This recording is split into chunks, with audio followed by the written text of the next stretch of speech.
It's the winter of 1603. The villagers said the fog in Hollingsvale carried whispers. Not wind, not ghosts, but something older.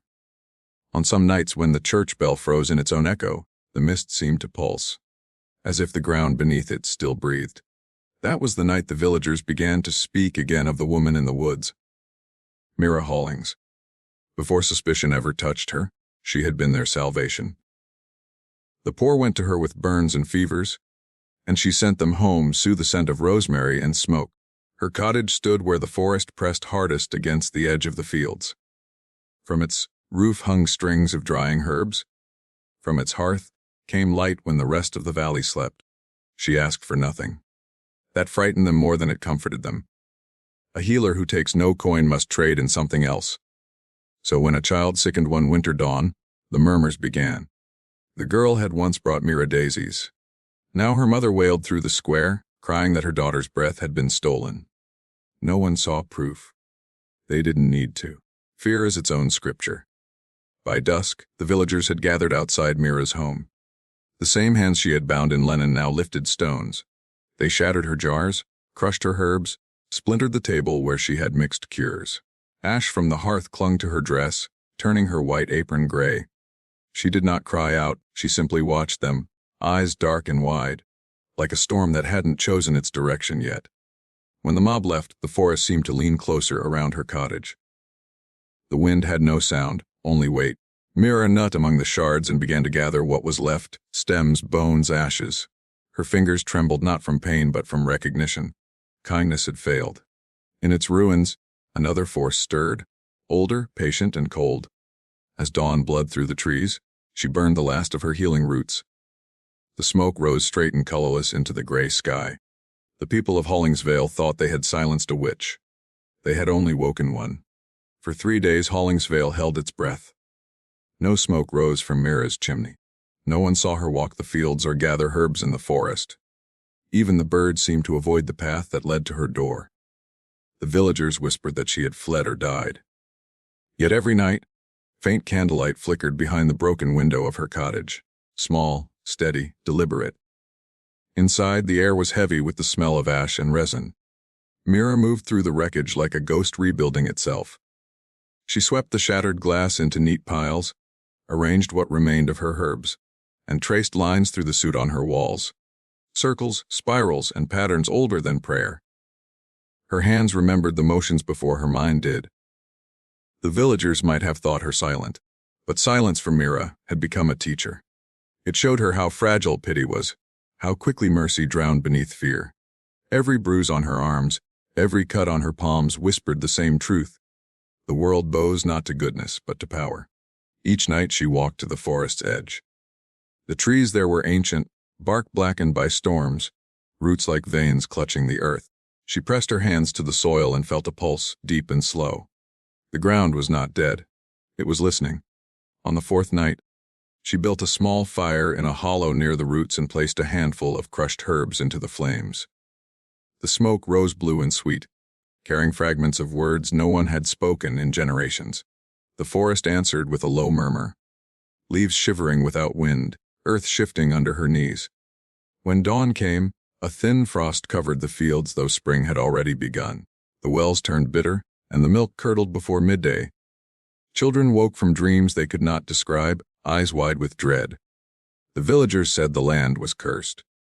They prayed harder, spoke louder, and avoided the forest altogether. But the curse had a shape. It lived in the heart of one woman who had been broken and reformed by hatred. Mira no longer sought forgiveness. She sought understanding of the forces beneath pity, beneath law, beneath God. And the forest, old and patient, began to answer. The frost never left after that spring. It clung to the thatched roofs, crept over the wells, and silvered the windows with breath that wasn't human.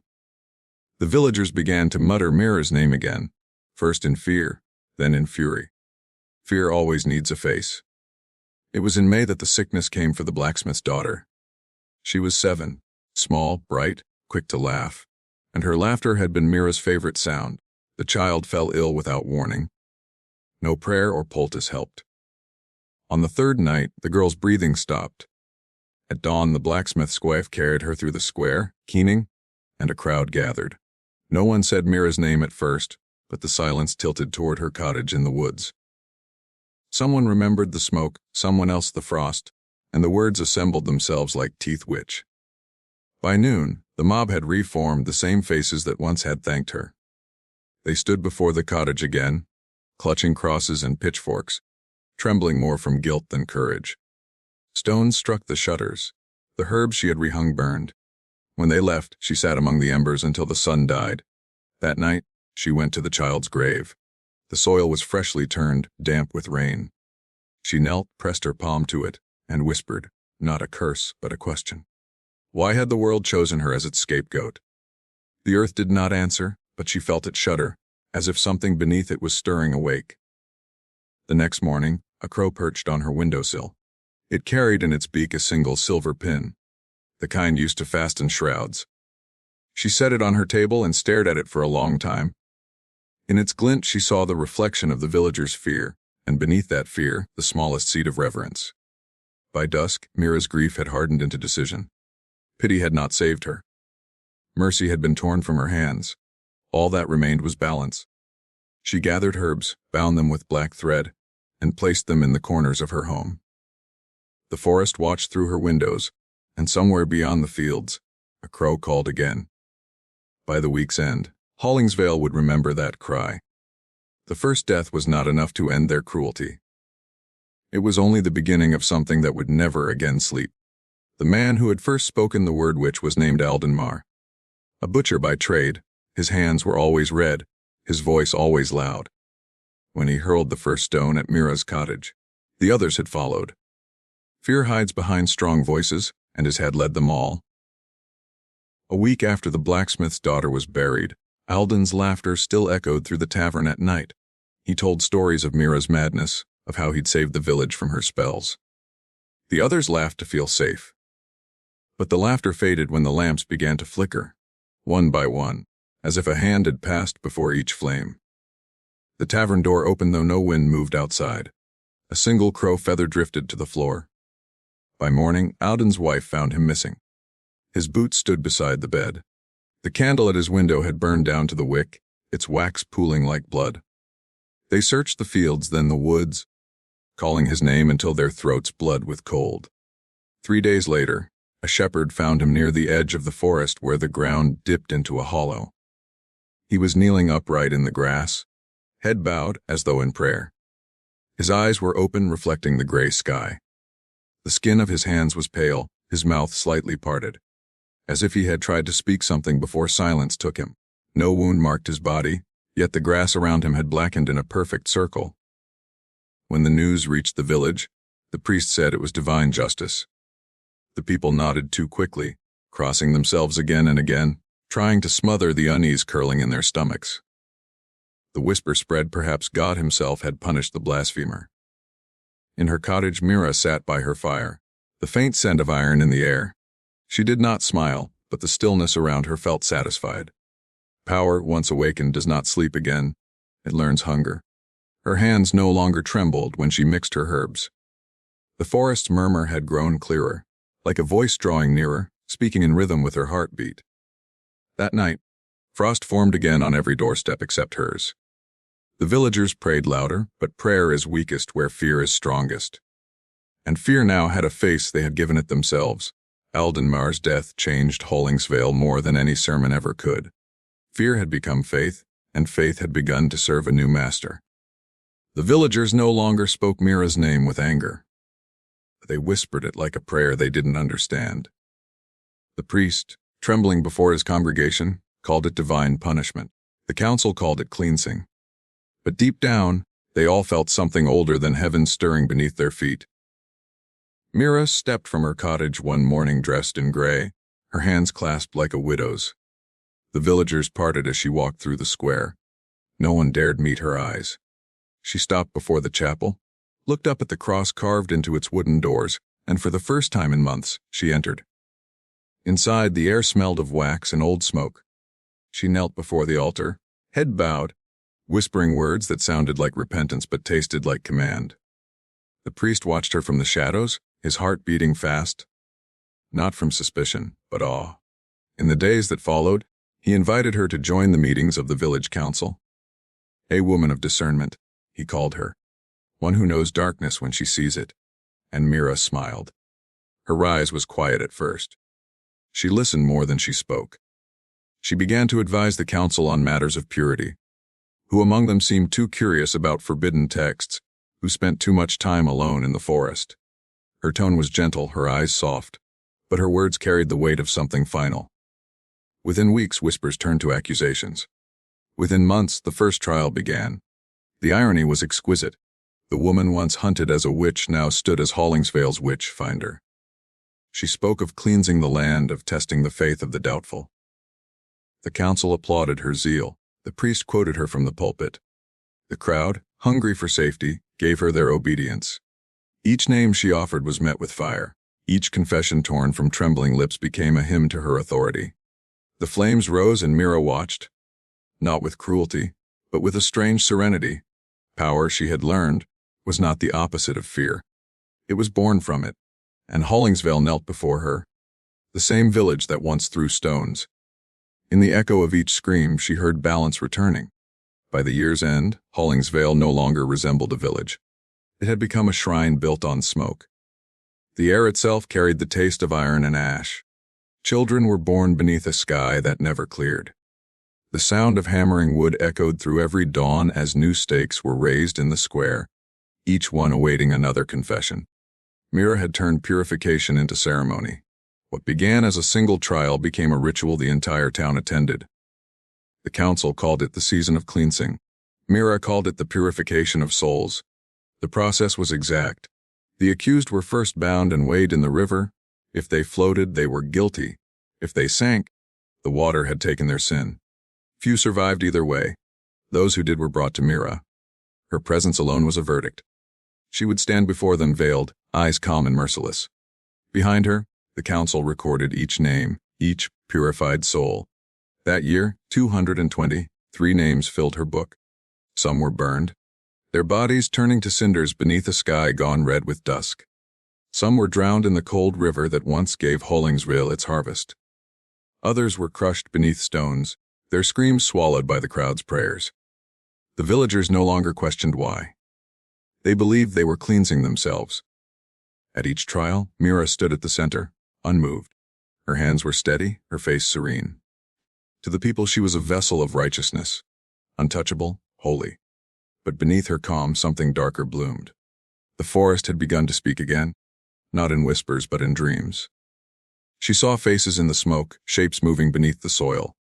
When she walked past the graves of those she'd condemned, the wind shifted, and the candles at their markers flared, as though recognizing their maker. The priest who once praised her now watched her with unease.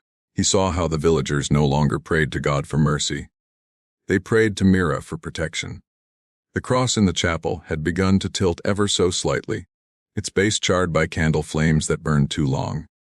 Hollingsvale had found its savior, but salvation had become indistinguishable from damnation. And Mira, the healer who once soothed pain, had become its architect. He arrived in Hollingsvale from the southern abbey, a young cleric named Corwin. Pale, deliberate, eyes like polished glass. He came bearing letters of commendation from the bishop, who had heard tales of Mira Hollings and her divine discernment. The church wanted reports of this woman who could unmask the unholy. When Corwin entered the chapel, he found the pews empty and the altar bare. Only the smell of ash lingered, faint and sour. Outside, a crowd murmured around the square, where another trial, the ending. The sight made him stop. The smoke rose in ribbons, the faces watching were expressionless, and at the center stood a veiled figure, motionless, radiant, terrible in her calm. That night, as the embers cooled, he was introduced to Mira. She greeted him with the quiet authority of one who no longer seeks approval. Her eyes, dark and unreadable, reflected the candlelight without warmth. Corwin bowed, but something inside him recoiled. He had studied piety his whole life, and this was not piety. This was control disguised as faith. Over the following weeks, he watched. Mira spoke in measured tones before the council, invoking scripture with precision. Yet the passages she chose were always about obedience, purification, and sacrifice. He noticed how the villagers flinched when she passed, how even the priest deferred to her judgment. And in the silence of the chapel, he began to find things that did not belong. Pages torn from old texts, markings burned into the wood beneath the altar, symbols that had no place in Christian ritual. Corwin started keeping notes. Each night, by the light of a single candle, he wrote what he saw, the list of the condemned, the hours of the trials, the strange prayers murmured before each execution. Patterns began to form. The dates aligned with moon cycles, the sacrifices with the seasons of harvest and decay. Hollingsvale's faith was no longer Christian. It had become something older, wearing the skin of the church like a mask. And always Mira's presence lingered. Her face haunted his prayers. He dreamed of her standing in the river, eyes open beneath the water, whispering in a tongue he could not name. By the time autumn came, Corwin no longer prayed for guidance. He prayed for courage, to see how deep the roots of her power reached, and whether they could be torn out before they strangled the whole valley. The frost returned early that year, creeping over doors and window frames like veins of glass. Hollingsvale slept fitfully beneath its weight, but Corwin did not. He had grown thin and restless, his mind circling the same unspoken question: what sustains her? Mira's power no longer came from persuasion. It came from belief. The people worshipped her without realizing it. Every prayer, every confession, every death fed something unseen, and Corwin felt it gathering in the air like static before a storm. One evening, as the wind howled through the chimneys, he slipped from the chapel and followed the forest path toward Mira's cottage. It was not courage that guided him, but obsession. The moon was thin and sharp above the trees, casting the world in shades of silver and shadow. Her door was unlocked. Inside, the house was too still. On the table lay a row of unlit candles and a basin of dark water that reflected nothing. He moved through the silence carefully, his heart beat too loud in his ears. Then he saw it, a chest half hidden beneath her bed, its latch bound with twine blackened by soot. When he opened it, the air shifted, heavy, cold, aware. Inside were books bound in leather, brittle with age. The first pages were written in careful, measured script, herbal recipes, remedies, records of births and deaths. But as he turned the pages, the ink grew darker, the handwriting more fevered. Names appeared, columns upon columns, each followed by a date and a mark resembling a flame. At the end of the last page, a single line was written in blood-red ink: 223 souls purified by my fire. Below it, another line smaller, almost hidden beneath the fold: and still the land thirsts. Corwin's breath caught. He turned the page and found sketches. Circles filled with symbols he recognized from the chapel floor, from the burned wood beneath the altar. They weren't prayers. They were seals. Invocations meant to open, not to sanctify. He felt the weight of the ledger in his hands like a living thing, pulsing faintly with the warmth of stolen life. As he closed it, the candle nearest him flickered to life without a spark. The flame leaned toward him, as if curious. He fled into the forest, clutching the book, his footsteps echoing like warnings. That night, Mira woke in her bed, eyes wide. She did not know what had been taken, only that something within her had shifted, as though a vein had been cut. The forest trembled, and the crows began to scream. By dawn, the air itself seemed bruised. The fog over Hollingsvale hung low and heavy, tinted faintly red by the rising sun. Every dog in the village howled before falling silent, tails between their legs. The forest had gone still. Even the wind refused to move. Something had shifted in the unseen order that bound the valley. In her cottage, Mira stood before the cold hearth, her palms pressed to the stones. The air around her pulsed, faintly alive, as if listening. She could feel the absence, the space where the ledger had been. Every name written in that book was a pact, every line a seal. To steal it was to unmake the symmetry she had built. And symmetry, once broken, demands blood to restore itself. She left the house without a cloak. The villagers watched from behind their shutters as she crossed the square, her hair unbound, her steps slow and measured. Even the councilmen who once obeyed her dared not speak. They saw in her face something they had not seen before. Not fury, not grief, but calculation. By noon, she had summoned the council to the chapel. Her voice was calm, stripped of warmth. She told them that sin had entered their midst again, that betrayal had defiled the covenant they had forged through fire. No one dared question her. When she asked who had last visited the chapel after dark, eyes turned toward the young cleric, Corwin. He was taken that night. They brought him to the old mill outside the village, its wheel long rotted, its interior now a chamber of judgment. Mira stood before him, holding a single candle. Its light danced across her face, revealing the shadows beneath her eyes. She did not raise her voice. She asked no questions. She only waited. Corwin did not beg. The ledger lay hidden beyond her reach now, already in the hands of the church courier who had left before dawn. He met her gaze and said nothing, but his silence told her everything. When she turned from him, the candle went out by itself. The next morning, the villagers found the mill door open, frost thick on its hinges. Corwin's body was never recovered, but near the river they found his rosary. Each bead blackened, fused into glass. For the first time, whispers turned against her. The council spoke her name not in reverence, but in fear. The priest who once praised her power now avoided her eyes. Mira felt the current shifting. The tide that had carried her upward was beginning to turn, yet beneath her dread pulsed a deeper truth, one she had always known. Power once claimed does not surrender, it consumes, and Hollingsvale had not yet seen hunger. Winter came early to Hollingsvale that year. The frost no longer melted in daylight. The wells froze, the fields turned gray, and the smoke from chimneys hung in the air like ghosts refusing to rise. It was as though the valley itself had stopped breathing. The council met in secret now, behind closed doors, beneath candlelight that guttered in every draught. They spoke in hushed tones, their words trembling with guilt.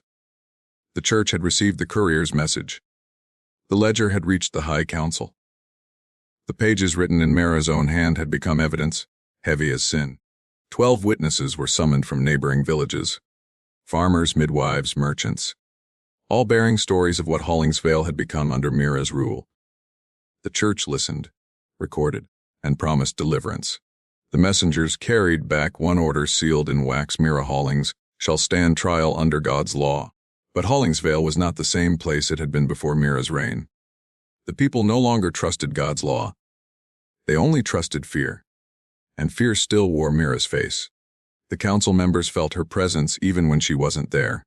They dreamed of her voice, low and cold, echoing through their sleep. One by one, they began to break. Some confessed their deceit to the priest, others simply vanished.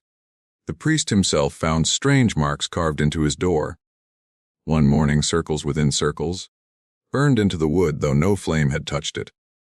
When Mira learned of the church's intent, she said nothing. She returned to her cottage, locked the door, and began to write again. Not prayers, but names.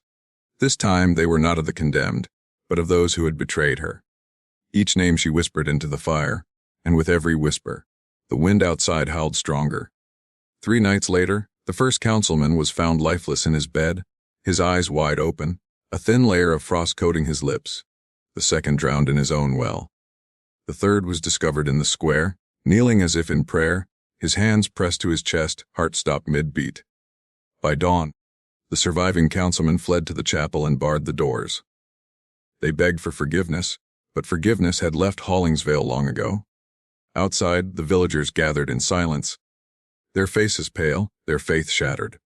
The woman they had once called Savior now stood apart from them all, alone, unrepentant, surrounded by the ruin she had built.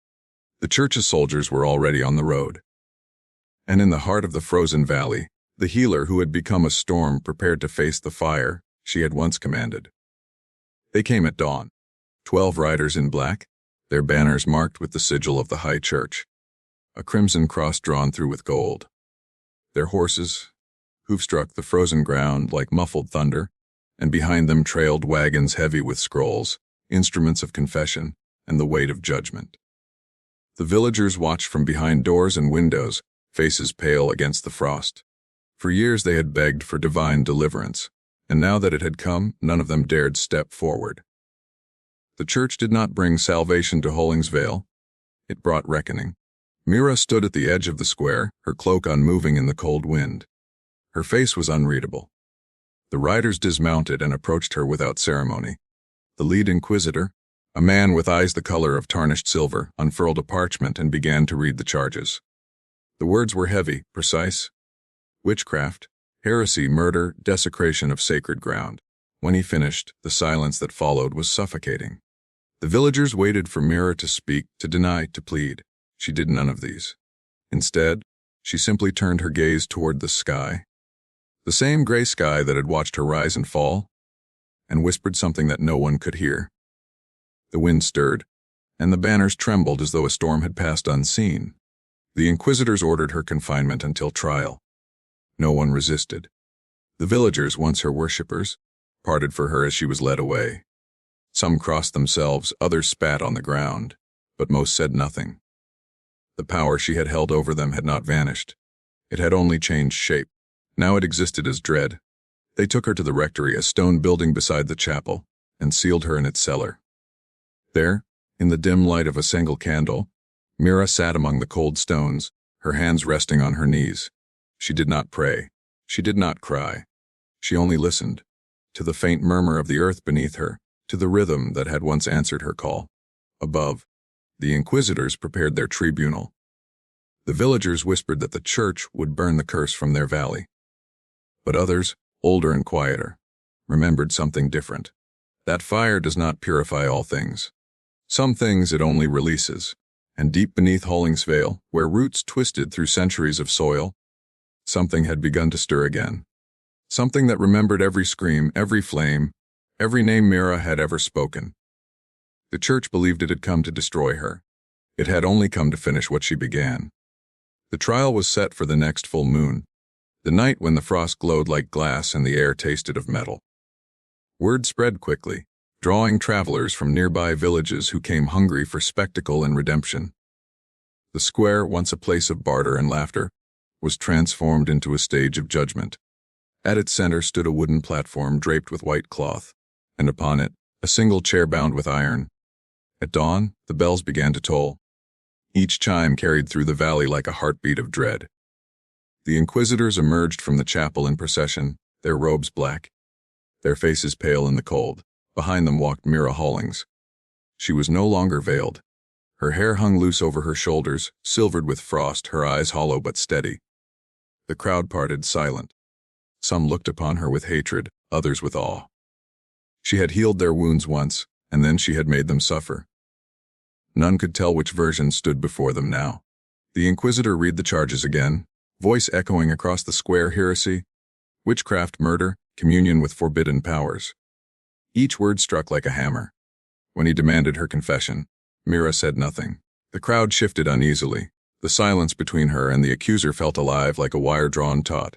Then, slowly, Mira lifted her gaze and looked over the assembly. Not at the inquisitors, not at the priest, but at the villagers. Her eyes lingered on each of them, turned, as if counting. Her lips moved, forming words too soft to hear. The inquisitor shouted that she mocked the tribunal, but the crowd had already begun to whisper. Some said they felt the ground tremble beneath their feet. Others swore the air around her shimmered faintly, distorting the space like heat rising from a flame. When the sun reached its highest point, a gust of wind swept through the square. The banners twisted violently, and the white cloth draping the platform tore loose, swirling upward like a pale ghost. In the confusion, Mira's candle, set beside her chair as a symbol of light, flickered out. The inquisitor declared the sign of darkness, of guilt proven. The crowd exhaled, some in relief, some in terror. Mira was led back to her cell as dusk fell. Behind her the crowd began to sing hymns, voices breaking uneven, desperate. Yet beneath their song ran another rhythm, low and constant, the heartbeat of the land, pulsing through the stones, through the roots, through her. The church believed the trial was proof of righteousness. But for Mira, it was revelation. They had mistaken silence for surrender. The night after the trial, Hollingsvale did not sleep. The air was too still, too aware of itself. Dogs howled and then fell silent. Candles burned lower than their wicks allowed, as if something unseen drew the wax away. The villagers barred their doors, whispering prayers, each trying to forget the way Mira had looked at them, not with anger, but with recognition. By midnight, the mist came. It rolled down from the hills like a tide of breath, filling every street, curling beneath doors and around chimneys. Those who dared look outside swore they saw shadows walking within it. Tall, flickering figures that moved with the rhythm of smoke. The priest said it was punishment for their sins, but even he locked the chapel and refused to ring the bell. At the edge of the village, in the cellar of the rectory, Mira sat awake. The candle before her had burned out hours ago, but her eyes glowed faintly in the dark, reflecting some hidden ember. Her lips moved slowly, forming the same words she had whispered at the trial. They were not curses, nor prayers. They were names. One by one she repeated them. 223 souls, each one released from her ledger of judgment, each one returning to the place where it began. The walls seemed to pulse with every name spoken, as if the stone itself remembered. Outside the wind rose and carried faint murmurs through the valley, soft as morning. By dawn the mist began to recede, but not everyone awoke. The first to be found was Thomas Wren, the blacksmith who had once forged the shackles for Mira's captives. His door was locked from the inside. He was discovered slumped over his anvil, his eyes open but colorless, as though the light had been drawn from them. Then came the miller's wife, the same woman who had thrown stones at Mira's house when the child died. She was found in her yard, hands clutching the frozen earth, her face lifted toward the sky as if she had tried to scream. No marks, no blood, no wound. Only silence. By noon, 12 bodies were counted. Each lay as though asleep, but their faces bore the same faint, frozen expression. Neither terror nor peace, but understanding. The inquisitors blamed poison in the wells. The priest declared it divine trial. But the villagers began to whisper again, this time not of witchcraft, but of death. They remembered the way Mira had healed them, the way she had taken pain from their bodies and buried it somewhere else. Perhaps now that pain had come home. And as night fell once more, the mist returned, thicker, heavier, pulsing with quiet rhythm, like the breath of something that had not yet finished counting. When the sun rose again over Hollingsvale, it was weak and colorless, a ghost of daylight that could not warm the earth. The frost did not melt that morning. It deepened, spreading through the fields like veins beneath pale skin. Even the birds refused to sing. Inside the chapel, the air hung heavy with incense and unease. The inquisitors, once sure of their mission, now whispered among themselves. They could not explain the 12 deaths. No poison was found, no illness spread, no trace of corruption in the water or food. Yet fear moved faster than any plague. They ordered every door sealed at night, every window shuttered. The priest announced a dawn fast. No food, no speech, only prayer. But prayer brought no comfort. The people of Hollingsvale had prayed before, and their prayers had been answered with silence. In her cell, Mira watched, the morning light still across the floor like thin gold. Her hands rested on her knees, steady, calm. The iron chains that bound her wrists had grown dark with frost, but she no longer felt the cold. She could feel only the pulse of the valley, slow, ancient, alive. Every sound carried meaning now. The scrape of boots above her, the crack of timber in the frost, the faint hiss of candle flame. The world spoke in quiet syllables, and she alone seemed to understand. The lead inquisitor came to question her again. He spoke of faith, repentance, and salvation. His voice trembled when he said the word forgive. Mira did not answer. She only looked at him. Long enough that he faltered, long enough that his breath caught and his eyes watered. When he turned to leave, his steps were unsteady, as though he carried something heavy unseen. That night, the inquisitor dreamed of fire. He saw Mira standing in the center of it, untouched, her eyes silver as moonlight. When he woke, his hands were cold and wet, though no sweat or water stained his skin.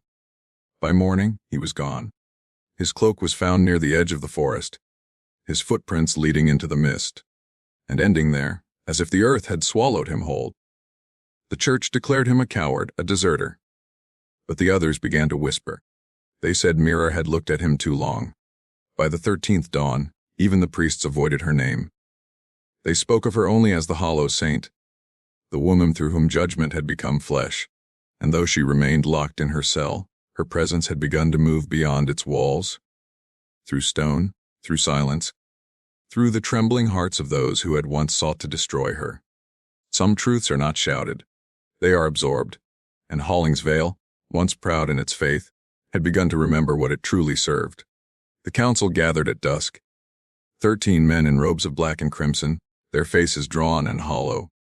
The chapel smelled of smoke long before they lit the fire, as though the walls themselves anticipated what was coming. In the center of the room stood a wooden table, piled high with Mira's belongings, jars of herbs, fragments of parchment, the old leather book that held her writings. Every word she had ever recorded lay open before them. Her cures, her observations, her quiet philosophies on the balance between life and pain. The youngest cleric trembled as he turned a page. The ink shimmered faintly, alive under the candlelight. It was as if the parchment resisted the act of burning even before it began. The lead priest gave the order. They gathered the relics, carried them outside into the frozen square, and built a pyre of books and branches. When the flame was lit, it rose high, fierce, and orange. A light that should have symbolized cleansing, but it did not burn like normal fire. It hissed, it screamed softly. The pages curled inward, not outward, as though being drawn into themselves. The villagers watched from afar, clutching rosaries and shaking hands. The church sang hymns of purity, but the sound was strained, unsteady. Beneath their song came another tone, low, rhythmic, pulsing through the wind like a drumbeat from beneath the earth. The flames shifted color. Gold deepened to crimson, crimson to black. The smoke did not rise to the sky. It spread sideways, crawling through the streets, clinging to doorways, sliding beneath shutters. Within it, faint shapes moved, twisting, turning like reflections in water. One by one, the torches in the square began to die. Only the fire on the pyre remained, growing darker, denser. Then, in the silence, a sudden sound broke through, a gasp, sharp and human. The priest nearest the pyre fell to his knees, clutching his chest. His robes caught the last ember before it fell. In moments, he was engulfed, but no flame touched his flesh. He did not burn. He vanished. The others stumbled back, crossing themselves, murmuring prayers that dissolved in the air. They left the fire to die on its own. But it did not. It smoldered for 3 days and nights, even through snow. When it finally turned to ash, nothing remained. Not of Mira's writings, nor of the priest who had vanished. Only the scent lingered, not smoke, not char, but something faintly sweet, like wild herbs crushed beneath a heavy hand. By the 4th morning, the villagers refused to enter the square. The church boarded the chapel doors. And still, from the ground beneath the ashes, came that steady, impossible pulse. The same rhythm Mira once used when she healed, when she judged, when she named. The church had tried to erase her memory. Instead, they had fed it. The 7th bell rang at noon. Its sound was meant to mark confession before execution, but this time, it rang alone. No choir, no prayer, just that single tone rolling through the frost, thick air like the echo of a wound. The church had decided. Mira Hollings would face her final sentencing at sunrise. The villagers were told to gather for the purification rite, though no one dared to speak the word. Burning. They whispered instead of deliverance, as though renaming the act could cleanse it. But the word carried no comfort now. It trembled hollow like the chime of that bell. Inside her cell, Mira sat in silence. Her face was calm, but her shadow, cast by the single torchlight, moved as though it breathed. The priest who came to deliver her last confession found her seated beside a circle of dried herbs. None of them had been there before. The cellar smelled faintly of rain, though no drop had fallen for days. He hesitated before speaking.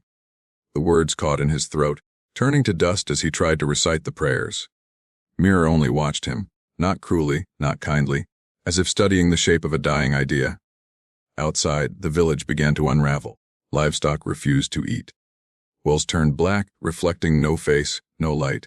At night, doors that had been bolted shut creaked open on their own, revealing frost-forming symbols on the walls. Shapes no one could decipher, but that everyone recognized somewhere deep within. The priest who had visited Mira was found the next morning in the chapel, his robe soaked through with dew though the air was dry. In his hand was a scrap of parchment with a single phrase written in Mira's hand: "Faith burns clean only when it consumes itself." The word spread faster than any sermon. By evening, villagers gathered in silence outside the chapel, staring at its boarded doors, listening to the faint sound of whispering from within. Some said it was the wind through the cracks. Others said it was prayer. But the 7th bell tolled again, softly this time, as if rung from beneath the earth. And as it did, the frost on the ground began to shimmer faintly, drawing invisible lines between homes, between graves, between those who had lived and those who had died by Mira's fire. The church believed it still held power. But that night, every candle in Hollingsvale extinguished at once. And for the first time since her capture, Mira smiled. Because she knew judgment had already begun. The night before the execution was meant to be holy. But holiness had fled Hollingsvale. No torches burned that evening. No hearths crackled. The villagers, forbidden from lighting even a candle, sat together in silence as darkness swallowed their homes whole. The church had declared it a night of purification, a vigil to cleanse the valley of its sins. Yet beneath that command lingered another truth they feared what the light might reveal. Outside, the wind fell still. Not a leaf moved. Not a voice rose. Only the distant hum of the earth filled the air, a low vibration that resonated in the bones. Like something vast and unseen stirring beneath the frozen soil. In the rectory cellar, Mira remained bound, though the chains now seemed symbolic. The inquisitors had stopped sending guards to watch her. No one wished to descend those steps anymore. They said she whispered to the walls, and that the stones whispered back. She had not eaten in days. She had not slept either. And yet, her pulse, slow and unwavering, beat in rhythm with the land itself. The church's remaining priests gathered in the chapel, surrounded by melted wax and scripture. They spoke of redemption, of strength, of divine order. But the air grew thicker with every word until it was difficult to breathe. Their candles sputtered and died one by one. And then, someone began to hum. A woman's voice, soft, low, melodic. It came from nowhere, yet filled every corner of the chapel. The melody was old, older than any hymn, the kind sung in fields before the church built its walls. It was not mournful, it was remembering. Outside, the villagers heard it too. Mothers began to weep without knowing why. Children stirred in their sleep. The air shimmered faintly, as though touched by invisible heat, and from the wells, small ripples formed though the surface remained still. When dawn approached, the song ceased. In its place came silence so complete that even the crows refused to call. The inquisitors stepped outside the chapel and froze. The sky was not gray as it had been for weeks. It was deep red, as if the sun had blood into the horizon. Across the snow, black shapes dotted the ground, dead birds, their bodies unmarked, their eyes open toward the east. One of the priests whispered, "She has taken the light." But the others said nothing. They could not. Because as they turned toward the rectory, they saw that its door, locked and sealed by their own hands, now hung wide open. The cell beneath was empty, and from somewhere far beyond the village, where the fog met the forest, a faint hum began again. Not sung this time, but alive. It was not a night of purification. It was a night of return. Dawn broke like a wound. The sun did not rise cleanly over Hollingsvale that morning. It bled through the clouds, staining the frost with a slow, moving crimson that looked less like light and more like memory. The bells did not ring. The chapel doors remained sealed from within, though no one stood guard.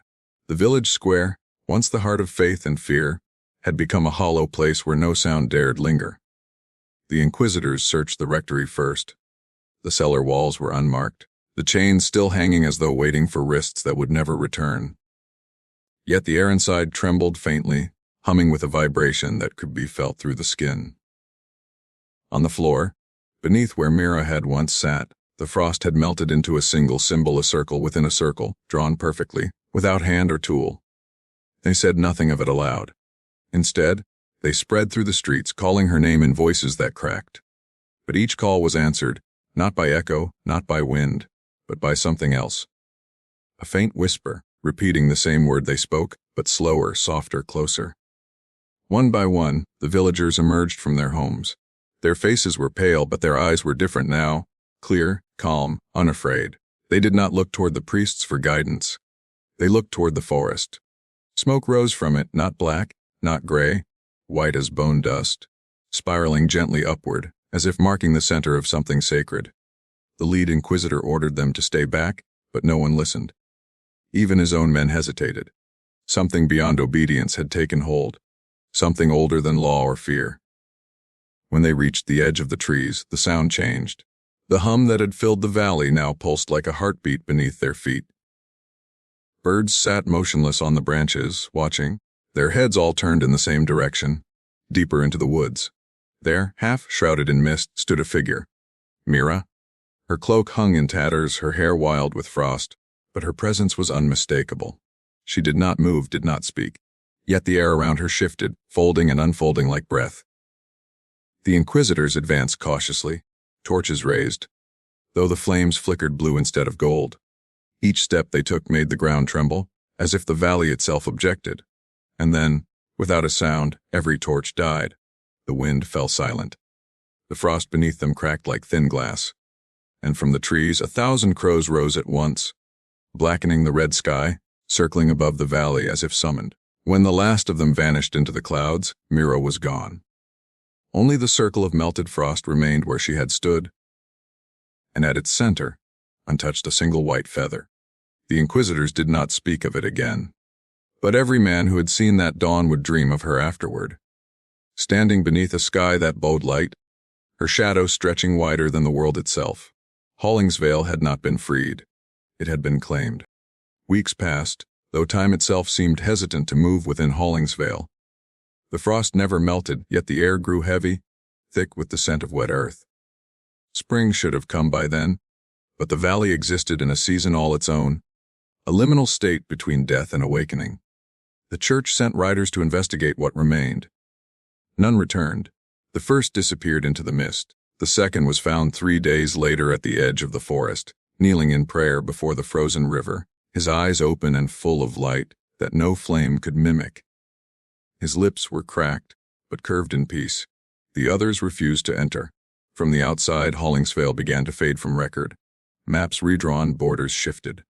The name itself was erased from ledgers, from sermons, from memory.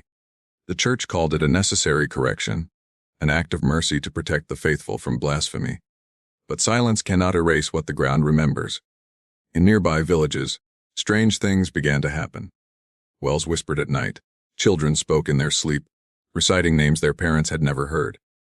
Fields once barren bloomed overnight with herbs no one had planted, the same ones Mira had used to heal the sick.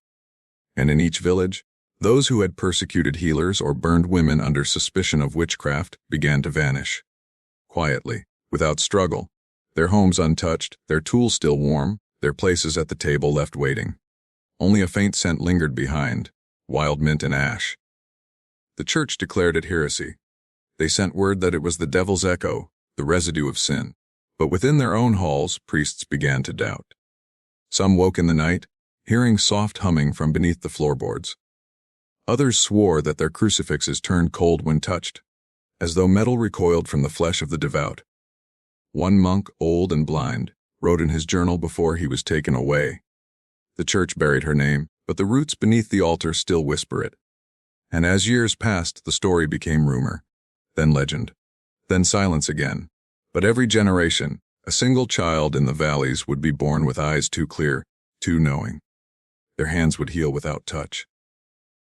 Their presence would unsettle priests and comfort the dying. They called them saints. But the old women, the ones who still remembered the scent of herbs in the frost, called them something else. They called them Mira's children. And beneath the earth, where no one dared dig anymore, the hum persisted. Deep, patient, eternal. As if waiting for the world to forget enough for the truth to rise again. Hollingsvale was gone from maps, but not from the marrow of mankind. By the turn of that year, word of the valley phenomenon reached the inner halls of the ecclesiastical council, a gathering of cardinals, scholars, and inquisitors who had long pretended that Hollingsvale never existed. The disappearance of faith, the healing hands of children, the whispering earth, all of it was brought forth in secret reports sealed with red wax. The council chamber was a cathedral of marble and shadow. Candles burned not for light, but for ritual, their smoke rising in thin threads like unspoken confessions. Around the long black table, men who had spent their lives defining purity now spoke of containment. The doctrine of silence was born that night. It decreed that miracles without sanction were heresy, that healing unmediated by church hand was corruption. That knowledge of Hollingsvale was to be buried, even from the priests themselves. To speak the name Mira Hollings was to invite excommunication, or worse, erasure. And so began the cleansing. Records were rewritten, scrolls rewritten in new ink, replacing truth with theology. Paintings depicting women with halos of herbs were destroyed. Entire orders were disbanded, their libraries sealed or burned. In monasteries across Europe, monks were ordered to memorize scripture anew, not to preserve truth, but to override it. But suppression breeds echo. The more they silenced her name, the more it returned, not as words, but as presence. Candles flickered when her story was mentioned. Statues wept moisture that smelled faintly of rosemary. Sermons on purity ended in sudden stillness, as though the air itself refused to carry the lie. Within the council, doubt festered. Some claimed Mira was a demon, a seducer of the spirit who had replaced divine will with her own. Others whispered she had touched something sacred, the source from which the church had long drawn power, but never acknowledged. A young scholar, tasked with transcribing the doctrine of silence, found his ink turning pale the moment he wrote her name. By morning, his hands were stained with gray ash. He was found days later, eyes open, whispering. The fire was never hers. It was ours. The church buried him without ceremony. But in the crypt beneath their meeting hall, a single candle refused to die. Each night, it guttered and burned low, yet each dawn, it stood tall again, untouched by wax or wick. They sealed the crypt eventually, claiming drafts caused the illusion. But every man in that council began to dream of a valley covered in frost, and a woman standing in silence before a fire that burned upward, not down. The doctrine of silence became law, but truth has never obeyed law. And far from the cathedral, beneath the soil of forgotten fields, the hum of Hollingsvale deepened, not fading, not waiting, but gathering. Centuries passed, stone halls grew dust-laden, and the echo of Mira Hollings' name had become legend whispered only in the margins of forbidden texts. Libraries expanded, monasteries multiplied, and yet the doctrine of silence remained, enforced not just by law, but by fear. It was in one such monastery, far from Hollingsvale, that a young scholar named Elias stumbled across a forgotten archive. The door was sealed for generations, the key lost to time, and the air beyond it tasted of decay and cedar. He had come searching for lost manuscripts of ritual and alchemy, but what he found was something far older, far heavier. The archive breathed. The walls themselves seemed to lean inward, pressing, waiting. Elias found stacks of parchment tied with string blackened by age. Each bundle hummed faintly, like the echo of a pulse buried beneath soil. When he untied the first, the scent of herbs and smoke rose, rosemary, thyme, ash. And there, in the delicate hand of someone long dead, were Mira's words. Her journals detailed cures, yes, but also the trials, the names of those who had died under her direction, and the principles she had followed: the transfer of pain, the purification of fear, the awakening of unseen currents. And beneath it all, a single refrain ran through every page. Power is neither holy nor unholy. It is life seized and given form. Elias realized what the church had never understood. The miracles they celebrated, sudden healing, preservation of life, knowledge revealed in visions, all came from the same root Mira had touched. She had harnessed it, she had directed it, and in erasing her, the church had only hidden its source, believing it divine, never knowing that it had once been human. The walls of the archive shivered. Candles flickered, though there was no draft. A low hum filled the room, gentle at first, then stronger, resonating through the floor and walls, through the bones of the scholar himself. Elias fell to his knees, turning the pages faster, hungry for what the world had suppressed. Outside, the wind began to howl through the monastery. The stone corridors vibrated as though aware of the rediscovery. Shadows moved without source, forming patterns Elias recognized instantly. Circles within circles, the same as those drawn in frost and ash long ago. By the time the sun rose, Elias knew he was no longer alone. Something waited in the archive. Neither fully present nor absent, a consciousness older than the church itself, woven through the ink, the paper, the very mortar of the walls. The doctrine of silence had failed, and for the first time in centuries, Mira Hollings spoke again, not in voice but in pulse, in rhythm, in the knowledge that would awaken anyone who dared listen. It began subtly. Across Europe, in villages long forgotten by the church's chroniclers, small anomalies rippled through daily life. Children healed overnight from illnesses that no physician could explain. Wells, previously dry, began to fill mysteriously. Crops sprouted with unnatural speed, leaves glimmering faintly in moonlight. No one knew why, yet all felt the change. The church, still confident in its doctrine of silence, called it chance, divine favor, or rumor. But the hum that followed these events carried a distinct pattern, a rhythm that could not be taught or learned. It pulsed through earth and stone, beneath floorboards and cobblestones, beneath walls built to contain knowledge. Those who touched it felt both fear and clarity, as if understanding was delivered with pain. Elias, now consumed by Mira's writings, realized it was more than miracles. The pulse was deliberate. It moved through the land like veins, connecting villages, forests, rivers, and valleys long erased. Those who had lived with fear in Hollingsvale generations ago were not the first, nor the last, to feel its weight. Mira had left more than legend. She had left infrastructure, an invisible architecture of power, rooted in human consciousness itself. In towns where fear had once been a tool, people began to experience it again, but differently. The hum in the air guided them, whispered truths, hinted at possibilities they dared not name. The church's presence in these places felt suddenly thin. The priests noticed hesitation in their congregations, unexplained illness among themselves, a subtle awareness that something else held sway. By the time Elias returned to the monastery archives, he could feel the pulse emanating from the hidden texts themselves. It was a rhythm alive, teaching, recalling, demanding recognition. His hands shook as he placed them on the pages, and images, not visions of God, but of fire, frost, herbs, and shadow, flashed behind his eyelids. Europe itself was awakening to Mira's influence, slowly, imperceptibly, beneath the feet of kings and priests alike. No army, no law, no doctrine could contain it. And the hum grew louder. It was no longer only knowledge. It had become presence, a quiet insistence on recognition, an invisible force threading the world like the pulse of a living heart. Hollingsvale had vanished from maps. But its power had not vanished from reality, and those attuned, like Elias, were only beginning to understand that the world itself was remembering the woman who had once called fire, frost, and fear into being. Across the valleys and forests once touched by Mira's presence, children and adults alike began to notice changes they could not explain. A shepherd boy found that when he approached a sick animal, its breathing eased and its fur grew thick again within hours. A widow discovered that water she carried from the stream no longer spoiled. It kept food fresh for days. Each occurrence was subtle, almost accidental, yet unmistakable. Those affected did not understand why they could do these things, only that something had shifted within them. The pulse from Hollingsvale, carried through centuries in whispers, frost, and ash, had found new vessels. It did not require knowledge of Mira's deeds.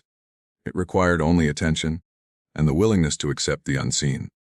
In towns where priests preached fire and damnation, people began to heal themselves, restore what had been broken, or soothe fear without ritual. The church observed with increasing unease. Their confessions became hollow, their power weakened where the pulse touched. Faith still existed, but it no longer commanded obedience. Instead, it trembled under the awareness of something older, deeper, and unstoppable. The witnesses were silent at first. They did not speak of their gifts, they only acted subtly. A girl's touch would ease pain, a man's shadow would calm quarrels. No one knew why these people seemed to glow faintly in candlelight, why the frost around their feet sometimes melted unevenly. Yet the pulse was unmistakable, threading them together in a silent network, an invisible communion forged long before the church had tried to bury it. Elias, still immersed in Mira's texts, began to identify patterns. The gifts were not random. Each awakened person mirrored traits Mira had cultivated in Hollingsvale: patience, precise control of influence, and a quiet, magnetic presence. The pulse did not give mere miracles, it taught discipline, focus, and mastery over fear and pain. And as these witnesses multiplied, so did the hum, subtle at first, then growing stronger, resonating through towns, forests, and forgotten valleys. Those attuned could feel it in their bones, in the air, in the frost that returned at unexpected hours. Even the earth seemed aware, responding to the rhythm in ways both beautiful and terrifying. Hollingsvale's legacy was no longer contained in a single valley. It had spread through time and space, carried in the blood and awareness of those who could hear the pulse.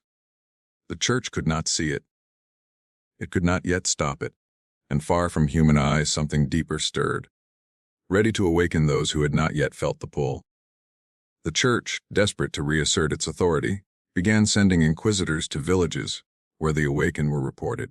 They came under the pretense of investigation, armed with crosses, holy water, and lists of names deemed suspicious.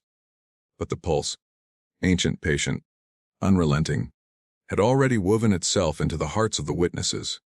No flame could burn it, no whip could erase it, no decree could command it to yield. The first inquisitor to arrive at one such village vanished within the hour. His horse returned alone, dragging a bit of torn cloth through the frozen mud. Those who had seen him last swore that the air around him had shimmered, that frost had spiraled unnaturally as though reality itself recoiled. Others fared no better. A priest, attempting to imprison a young girl whose hands healed the sick, found his chains melting into ash in his hands. His robes, soaked in holy water, froze solid, the frost etching patterns like eyes across his sleeves. By the time the villagers returned from hiding, he was gone, his voice lingering only as a whisper that repeated the girl's name. These punishments were precise, deliberate, and devoid of fire or blood. Yet they carried the same weight of inevitability that Mira had wielded centuries before. The church could not comprehend it, and its soldiers began to retreat before the whispers even reached their ears. Fear no longer served their purpose. It had been co-opted by the pulse itself. Elias documented these occurrences, noting how each punishment carried an eerie symmetry.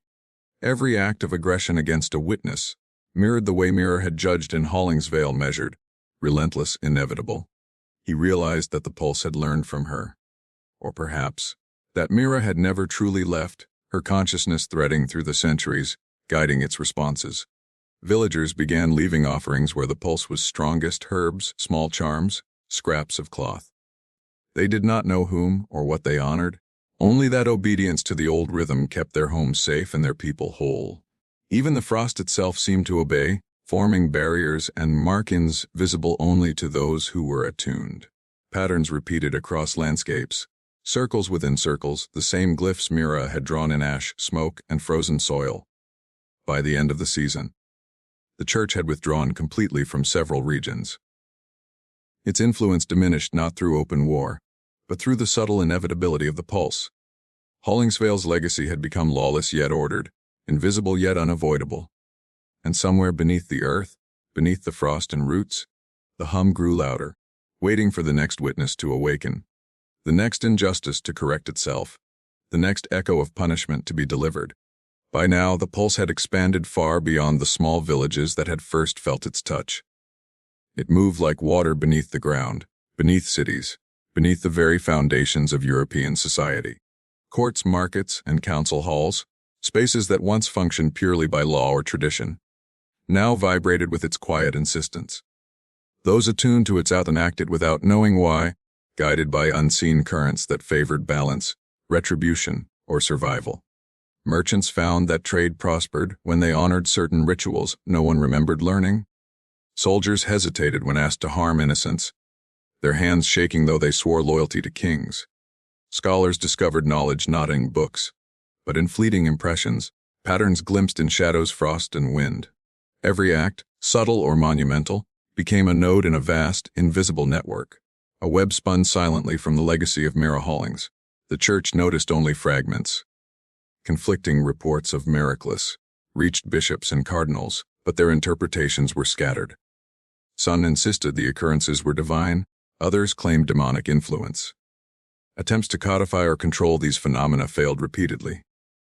Clerics would see signs of the pulse in their own cells, candles extinguishing without cause, ink turning gray on prayer scrolls, statues shifting slightly when unobserved.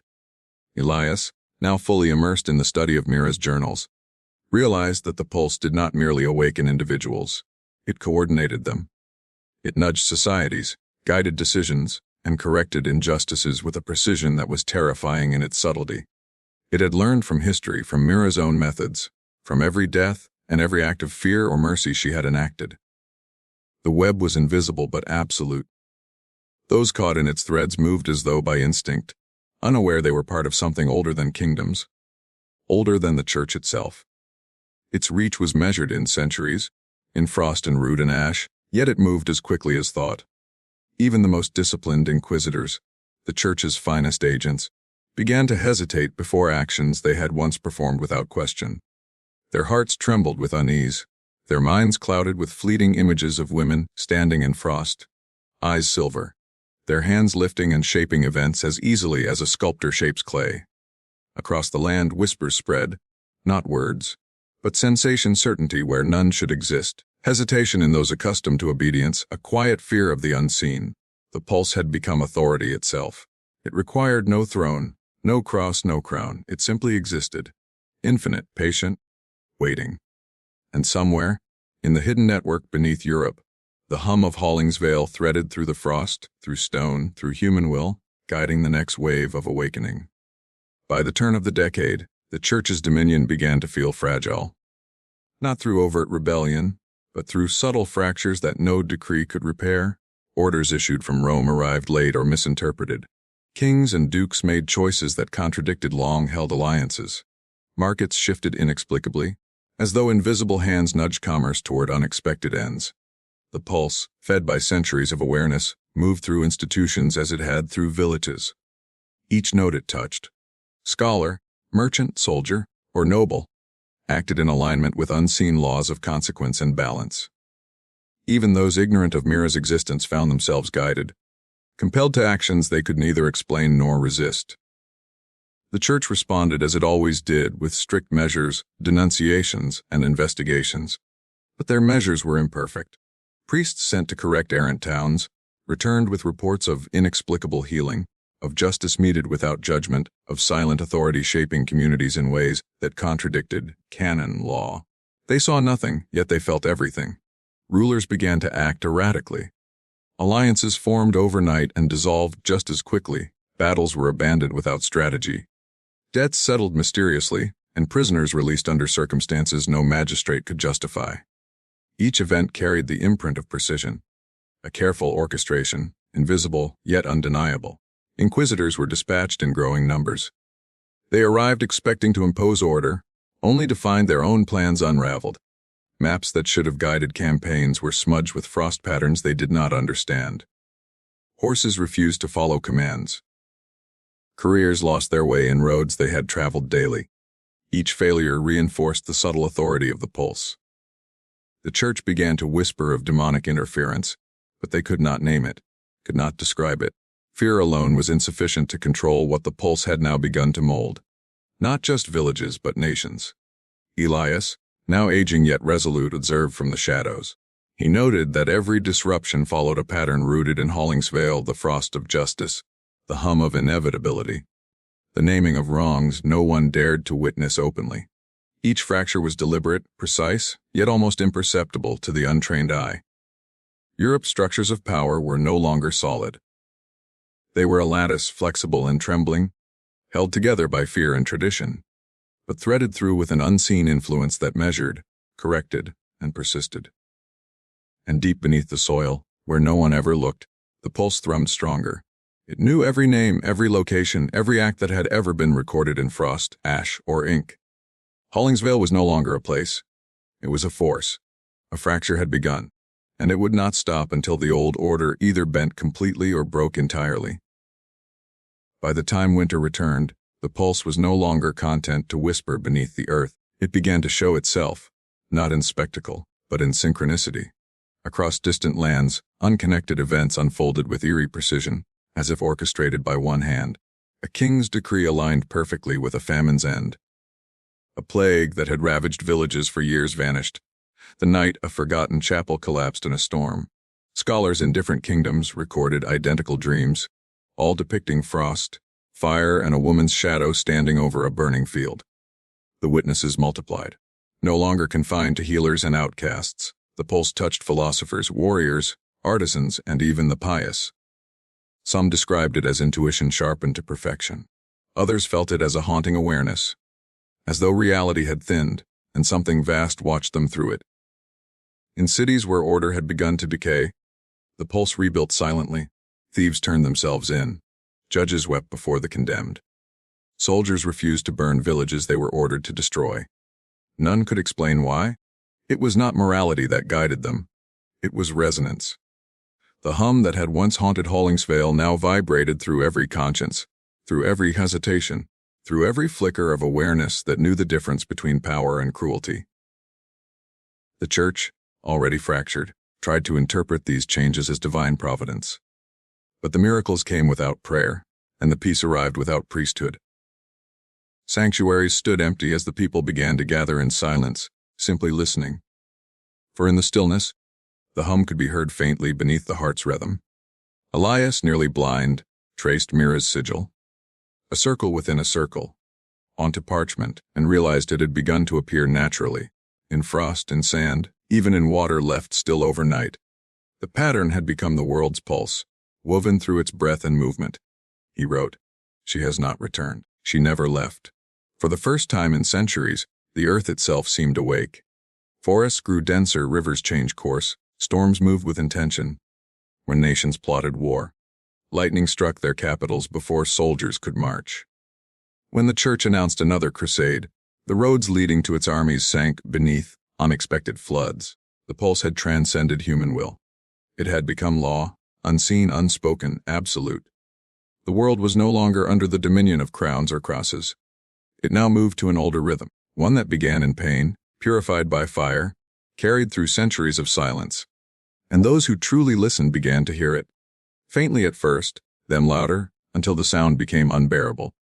The hum of equilibrium, the whisper of judgment, the memory of Hollingsvale returning to the surface of the world. The pulse had transcended human will. It had become law, unseen, unspoken, absolute. The world was no longer under the dominion of crowns or crosses. It now moved to an older rhythm, one that began in pain, purified by fire, carried through centuries of silence. And those who truly listened began to hear it. Faintly at first, then louder until the sound became unbearable. The hum of equilibrium, the whisper of judgment, the memory of Hollingsvale returning to the surface of the world. It began on a quiet dawn in mid-spring. The sun rose pale, its warmth muted, its light diffused through a veil of gray. Farmers stepped out to find their fields silvered, not with dew but with frost, delicate, precise, as though painted by an unseen hand. Each blade of grass bore intricate lines, spirals, and symbols that no scholar could recognize, yet every witness felt that they had seen them before. Somewhere in the marrow of their dreams, the frost did not melt. By noon, it had spread beyond the fields, crawling up the stone walls of monasteries, seeping into markets, glinting on the windows of royal palaces. It was beautiful and terrifying, silent, immaculate, deliberate. In the cities, panic stirred. Bells rang, prayers rose, fires were lit to drive it away. Yet the frost did not yield to flame. It pulsed faintly in response, shimmering like breath. Witnesses claimed they could hear a low vibration beneath it, a hum so deep it rattled bones. Some knelt in reverence, others fled. Elias, old and frail, felt it before he saw it. His chamber walls glittered with thin filaments of ice tracing Mira's sigil, circles within circles, expanding outward as if alive. He smiled weakly, realizing what the church, the kings, and even he himself had never fully understood. This was not punishment. It was reclamation. The frost was memory returning to matter. The pulse had condensed into form, carving Mira's consciousness into the living world. Across the continent, old battlefields froze overnight. Monasteries known for cruelty were entombed in crystalline shells, their bells ringing once before falling silent forever. Villages untouched by sin remained warm, their fires steady, their wells pure. The frost was selective, purposeful, discriminating. It knew what it sought. In the frozen plains where Hollingsvale had once stood, the ground split open. A sound like distant thunder rolled through the valley, and from the fissure rose a pale mist. Those who approached swore that they saw figures moving within, silhouettes of the 223 souls once purified by Mira's fire. They did not stood, watching the horizon, as if awaiting someone. For 3 nights, the frost glowed faintly blue, humming in harmony with the wind. Then, at the precise hour when the moon reached its zenith, all sound ceased. The frost crystallized into stillness, capturing motion itself. Birds hung mid-flight, rivers froze in arcs, flames halted mid-flicker. Time itself bowed. And in that breathless stillness, the hum became a voice, not spoken, but felt. A resonance that filled the air, the soil, and every living heart. It carried no words, yet every being understood, balance restored, truth reclaimed. When dawn broke again, the frost receded, leaving behind perfect silence and a world subtly changed. Clearer, colder, aware. The church's banners drooped, kings trembled, and commoners stood beneath the pale sky with a single shared certainty. Something ancient had awakened fully. The frost was not a curse. It was a message. And beneath the earth, where Hollingsvale once breathed, something vast stirred again, patient and waiting. The earth had been silent for days. Then, without warning, the silence broke. The valley where Hollingsvale had once stood, forgotten, erased from maps, sealed beneath centuries of soil, began to tremble. Birds took flight in spirals, animals fled the woods, and the air grew dense with static, as if the sky itself was holding its breath. Villagers from nearby lands gathered on distant hills, watching the horizon. From beneath the frost-stricken ground, fissures appeared in perfect circles. The soil cracked, then split open like glass, releasing a blinding white mist that rolled outward in waves. It was not smoke, nor vapor. It was memory made visible. Within hours, the old paths re-emerged. Cobblestone streets half buried for centuries surfaced in pristine condition. Wooden frames of cottages rebuilt themselves from the earth, nails forming from ash, beams rising like skeletons clothed in light. The air shimmered, bending reality into shape. And then came the sound, not thunder, not wind, but a low, rhythmic heartbeat. It pulsed through the ground, slow and steady, echoing the same frequency Elias had recorded from Mira's writings centuries earlier. Each pulse aligned perfectly with the tremors. Each tremor gave rise to shape. Hollingsvale was rebuilding itself. People who dared approach felt their breath shorten, their hearts sink to that pulse. They saw faint silhouettes within the mist. The 223 souls once burned, walking without pain, their forms half light, half shadow. They moved through the rising village calmly, reclaiming what had been taken: homes, gardens, wells. No sound of grief, no cry of vengeance. Only the hum. The same hum that had haunted Europe, now singing from the soil itself. Elias, barely alive, was carried to the edge of the valley by those who had once followed his research. His eyes, though clouded with age, reflected the brightness of the mist. He whispered one final line before his breath left him. "She's calling the world to witness." The pulse intensified. The mist drew together at the heart of the valley, condensing into form. Outlines shimmered. First hands, then a face, then the faint figure of a woman cloaked in frost and flame. She was neither alive nor dead, neither wrathful nor merciful. Her eyes, pale as winter moons, looked over the reborn village with calm authority. Mira Hollings had returned, not as flesh, but as essence, a consciousness solidified from centuries of balance and blood. The hum deepened until the sky itself quaked. The church bells in distant cities shattered. Kings woke screaming from dreams of frost. Every soul that had ever condemned or praised her felt a single, unavoidable truth: judgment had arrived not to destroy, but to remember. The valley breathed once, exhaling mist that spread across continents. Where it touched, corruption faltered. Tyrants fell ill overnight. Councils dissolved into confusion. Prisons unlocked themselves.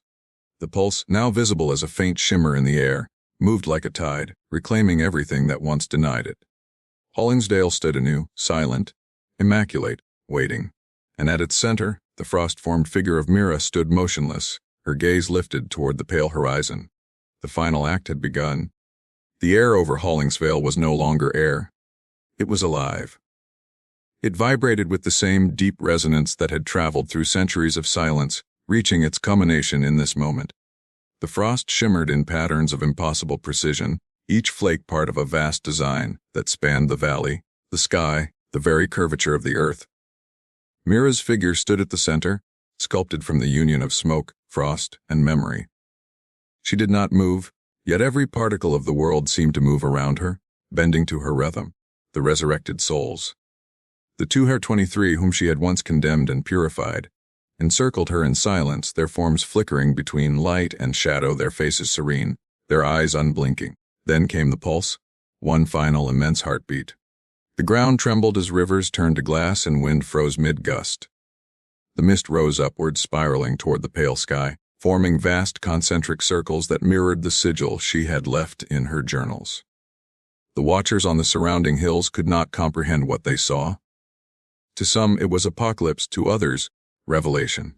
The frost climbed the trees, wrapped the stones, and spread outward from Hollingsvale like ripples of calm devouring time itself. At the center of it all, Mira's eyes opened fully. They were not human. They were mirrors, reflecting every act of fear, cruelty, and longing that had defined mankind since her burning. The pulse within her chest quickened until the earth itself answered, layer by layer, stone by stone. No words were spoken, yet the message was clear. The cycle that had begun with accusation and flame was ending not through vengeance but through absorption. Every echo of hatred, every lingering shadow of guilt, was being drawn into her, into the frost that had once consumed her flesh and now sought to cleanse her memory. The souls surrounding her began to dissolve, their light rising into the mist. One by one, they merged into the spiraling frost, their essence adding to the brilliance that now blinded the valley. Mira's form began to fracture, thin cracks of light running through her as if she were made of crystal. The hum grew louder, climbing past sound into vibration, past vibration into understanding. When the light reached its peak, Hollingsvale vanished in silence. No explosion, no collapse, only stillness. The valley flattened, the mist cleared, and in its place lay a plain of silver ash, smooth and perfect. The frost retreated, the hum subsided, and the world exhaled. By dawn, only one thing remained. Where Mira had stood, a single white flower had grown through the ash, its petals translucent, humming faintly in the morning air. No one could touch it. Every hand that tried felt both pain and peace in equal measure. The church, upon hearing of the event, declared it divine retribution. The scholars called it myth. The witnesses called it silence. But those who had felt the pulse, those who had carried its rhythm in their hearts, knew the truth. The world had been rewritten, balanced, cleansed.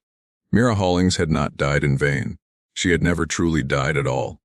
Her essence had become the unseen law, the equilibrium that no institution could own. And as the centuries rolled forward, each time the frost returned in spring, the people whispered her name softly, not in fear, but in reverence. Because somewhere beneath that plain of silver ash, the hum still lived, quiet and patient, waiting for the next imbalance to awaken it once more. The circle was complete. The healer had become the eternal witness, and the world, forever changed by her flame, pulsed quietly in her memory.